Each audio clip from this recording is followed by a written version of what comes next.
avant de plonger dans cette histoire incroyable, pensez à vous abonner à la chaîne et à activer la cloche. Ici, chaque récit a quelque chose à dire, et vous ne voudrez pas en manquer un seul. La nuit était tombée brutalement sur Riverton, une petite ville américaine où les rues semblaient calmes, trop calmes. Les lampadaires projetaient une lumière jaune maladive sur l'asphalte encore humide après une pluie récente. L'air sentait le bitume mouillé et la fatigue. Alicia Brown, 34 ans, marchait d'un pas pressé, le sac de la pharmacie serré contre elle. Elle venait de terminer un long service à l'hôpital où elle travaillait comme aide-soignante. 12 heures debout. Le dos en feu. L'esprit vidé. Elle ne pensait qu'à une chose, rentrer chez elle, embrasser son fils endormi, se glisser sous une couverture chaude. Puis, soudain. Madame. Et, madame. Alicia s'arrêta net. Son cœur fit un bond. Elle se retourna lentement. Une voiture de police venait de se garer en travers du trottoir. Les gyrophares n'étaient pas allumés, mais la présence de l'uniforme suffisait à faire monter une tension sourde dans sa poitrine. L'agent descendit du véhicule. Grand. Épaules larges. Regard dur. Officier Brian Miller. Vos papiers. Pardon, répondit Alicia, confuse. J'ai fait quelque chose? L'agent la dévisagea de la tête aux pieds, s'attardant trop longtemps sur sa peau, sur ses vêtements simples, sur son sac. Vous correspondez à la description d'une suspecte. Quelle description? Demanda-t-elle, la voix déjà tremblante. Il n'en donna aucune. Autour d'eux, la rue était presque vide. Quelques fenêtres éclairées. Un bus passa au loin. Personne pour témoigner. Personne pour intervenir. Tournez-vous. Main contre le mur. Alicia sentit ses jambes faiblir. Monsieur, je sors juste de la pharmacie. Regardez, j'ai le reçu. Elle tenta de le sortir de son sac. J'ai dit ne bougez pas. La voix de l'agent claqua comme un coup de fouet. Des passants commencèrent à ralentir. Certains regardaient. D'autres détournaient les yeux. Alicia sentit la honte l'envahir. Puis la peur. Une peur ancienne, profonde, héritée de tant d'histoires entendues, de tant de vidéos vues. Les menottes claquèrent autour de ses poignets. Pourquoi vous m'arrêtez? Murmura-t-elle, la gorge serrée. Résistance à un contrôle, répondit-il froidement. Elle n'avait pas résisté. Pas une seconde. Quand la portière de la voiture se referma sur elle, Alicia ferma les yeux. Elle pensa à son mari. Marcus Brown. Il lui avait dit ce matin-là. Appelle-moi au moindre problème. Peu importe l'heure. Mais comment expliquer à un enfant pourquoi sa mère n'est pas rentrée? Comment expliquer qu'on puisse être arrêté, juste pour avoir marché dans la rue? Au commissariat, l'officier Miller remplit le rapport avec un calme mécanique. Pour lui, c'était une arrestation de plus. Une femme de plus.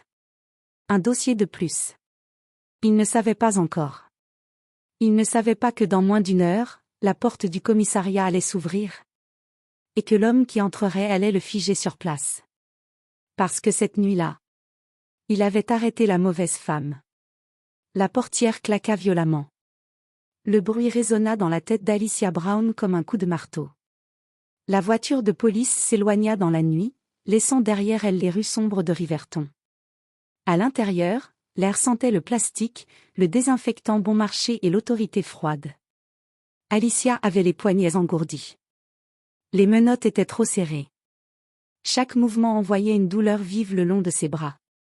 Elle regardait par la petite vitre grillagée, tentant de rester calme. Respire. Ne dis rien. Ne fais rien qui puisse être mal interprété. Quand le véhicule s'arrêta devant le commissariat central, son estomac se noua. Le bâtiment était massif, gris, sans âme. Les fenêtres étroites ressemblaient à des yeux fermés. À peine descendu, l'officier Brian Miller la tira par le bras. Avance. À l'intérieur, le bruit des pas, des radios grésillantes et des téléphones formait une cacophonie étouffante. Derrière le comptoir, 2 agents levèrent à peine les yeux. Encore une, lança l'un d'eux avec un soupir. Alicia sentit son visage brûler. On lui retira son sac. On vida son contenu sur une table métallique. Des médicaments pour enfants, un reçu froissé, un téléphone à l'écran fissuré, un petit porte-clés en forme d'étoile. Rien d'illégal, marmonna un agent. Miller haussa les épaules. On vérifiera. Alicia tenta de parler. Je veux appeler mon mari. Miller leva les yeux, agacé. Plus tard. S'il vous plaît, je n'ai rien fait. Il ne répondit pas. On la conduisit dans une petite salle d'interrogatoire. Une table. 2 chaises. Une caméra dans un coin. La lumière était trop forte. Elle lui donnait mal à la tête. Les minutes s'étiraient. Puis les heures. Personne ne revenait. Alicia pensait à Marcus. À sa voix calme. À la façon dont il la rassurait toujours. Elle se demanda s'il s'inquiétait déjà. Dans le couloir, Brian Miller remplissait son rapport. Suspicion de comportement suspect. Refus de coopérer. Résistance passive. Chaque mot était un mensonge.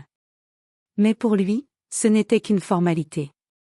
Encore une qui va se calmer après quelques heures, dit-il à son collègue en riant. Soudain, le téléphone du poste sonna. L'agent au comptoir pâlit légèrement en écoutant. Il jeta un regard vers Miller.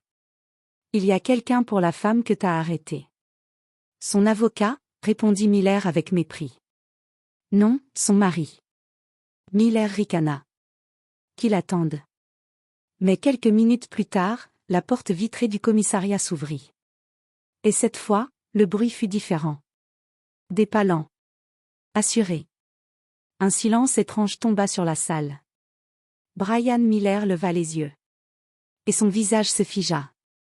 L'homme qui venait d'entrer n'était pas en colère. Il n'élevait pas la voix. Il portait un costume sombre, parfaitement taillé, et son regard imposait le respect sans un mot. Bonsoir, dit-il calmement. Je suis Marcus Brown. Et à cet instant précis, Brian Miller comprit que cette arrestation n'allait pas se terminer comme les autres. Le silence était devenu pesant dans le commissariat de Riverton. Même les radios semblaient avoir baissé d'un ton. Marcus Brown se tenait droit, immobile, au milieu du hall. Son costume sombre contrastait avec l'agitation habituelle du lieu. Il ne regardait personne en particulier, et pourtant, tout le monde se sentait observé. Brian Miller s'approcha, un sourire forcé aux lèvres. « Monsieur, les visites ne sont pas autorisées à cette heure. » Marcus tourna lentement la tête vers lui. « Ma femme est détenue ici. » Sa voix était calme. Trop calme. « Non, » demanda Miller, déjà agacé. « Alicia Brown. » Un léger frisson parcourut le comptoir. Un agent consulta rapidement l'ordinateur. « Elle est en garde à vue, officier. » Marcus hocha la tête, comme s'il s'y attendait. « Sur quel motif ?» Miller croisa les bras. Comportement suspect. Refus d'obtempérer. Marcus laissa passer une seconde. Puis 2. Intéressant, murmura-t-il. Il sortit lentement son téléphone, le posa sur le comptoir. Voici l'heure exacte à laquelle ma femme est sortie de son travail. Voici le reçu de la pharmacie. Et voici l'enregistrement de notre appel, pendant lequel on l'a menotté. Miller pâlit légèrement. Vous n'avez pas le droit d'enregistrer. Dans cet état, c'est légal, coupa Marcus, sans hausser le ton. Et ce n'est que le début. Le chef de poste, le capitaine Richard, sortit de son bureau, attiré par l'attention. Quel est le problème ici ? Marcus se tourna vers lui. Capitaine, je souhaite voir ma femme immédiatement. Et je souhaite également que vous examiniez les conditions de son arrestation. Et fronça les sourcils. Et vous êtes ? Marcus soutint son regard. Quelqu'un qui ne plaisante pas avec les violations de procédure. Miller intervint, nerveux. Capitaine, j'ai agi dans le cadre de mes fonctions. Marcus se contenta de sourire légèrement. Officier Miller, permettez-moi de vous poser une question simple. Pourquoi n'y a-t-il aucune description écrite de la suspecte que vous prétendez avoir reconnue ? Miller ouvrit la bouche. Puis la referma. Dans la salle d'interrogatoire, Alicia sentit quelque chose changer. Des voix plus rapides dans le couloir. Des pas précipités. Une porte qui claqua. Elle leva la tête, le cœur battant. Marcus continuait. Et pourquoi les caméras de votre voiture étaient-elles désactivées pendant l'arrestation? Le capitaine tourna brusquement la tête vers Miller. Brian? La sueur perla sur le front de l'officier. Problème technique. Marcus se pencha légèrement vers lui. Vraiment? Parce que ce problème technique semble se produire uniquement lors de certaines arrestations. Le commissariat entier retenait son souffle. Puis Marcus ajouta, d'une voix basse mais tranchante. Vous voyez, capitaine, je ne suis pas juste le mari d'Alicia Brown. Il sortit une carte de visite et la posa sur le comptoir. Elle a pris. La lut. Ses yeux s'écarquillèrent. Vous êtes directeur adjoint de l'inspection des forces de l'ordre de l'État. Brian Miller sentit ses jambes se dérober. Parce qu'à cet instant, il comprit une chose terrible. L'homme qu'il avait en face de lui était celui qui pouvait détruire sa carrière. Et ce n'était que le début. La clé tourna lentement dans la serrure.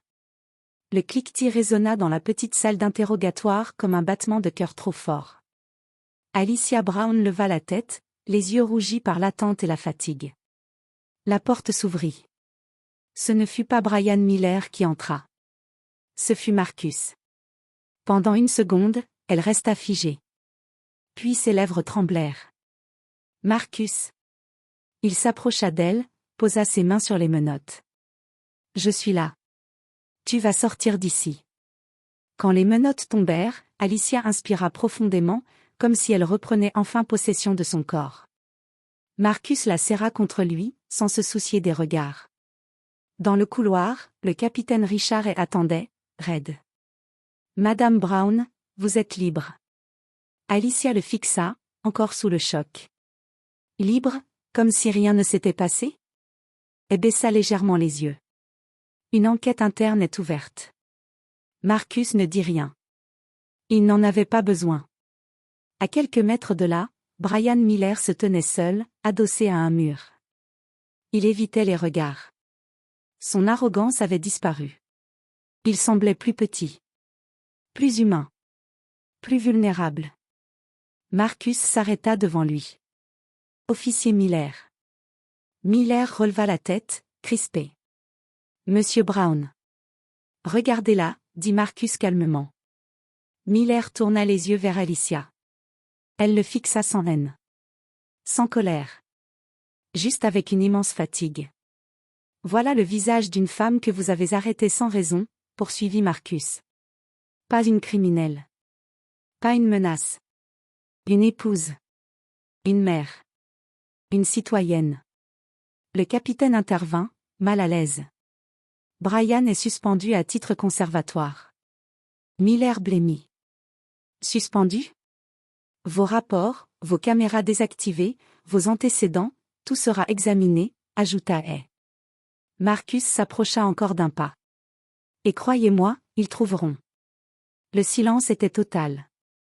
Avant de partir, Alicia se retourna une dernière fois vers Miller. Je n'ai rien fait, dit-elle simplement. Ces mots le frappèrent plus fort que n'importe quel cri. À l'extérieur, l'air frais de la nuit enveloppa Alicia. Elle inspira profondément. Les gyrophares éclairaient encore le bâtiment, mais cette fois, il n'était plus pour elle.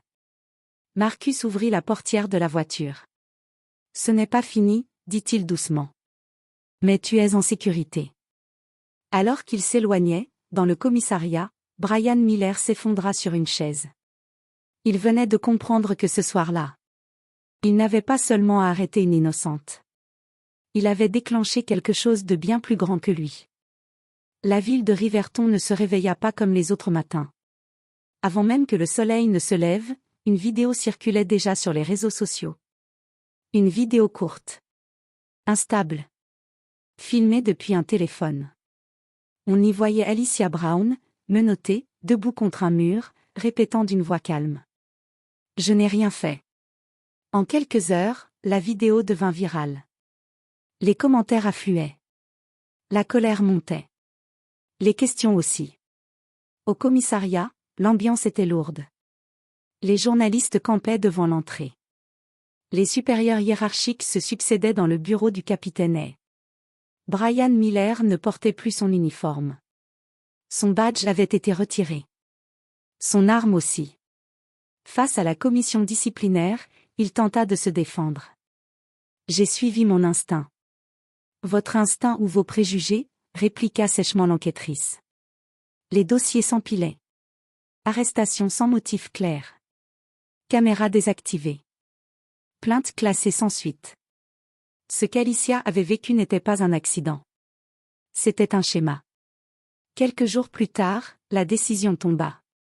Radiation immédiate des forces de l'ordre. Et une enquête judiciaire pour abus de pouvoir. Dans le même temps, Alicia et Marcus tenaient une conférence de presse. Alicia prit la parole, les mains légèrement tremblantes. « Je ne suis pas là pour me venger, dit-elle. Je suis là pour que ça n'arrive plus. Ni à moi. Ni à une autre femme. Ni à un autre homme. » Marcus posa sa main sur la sienne.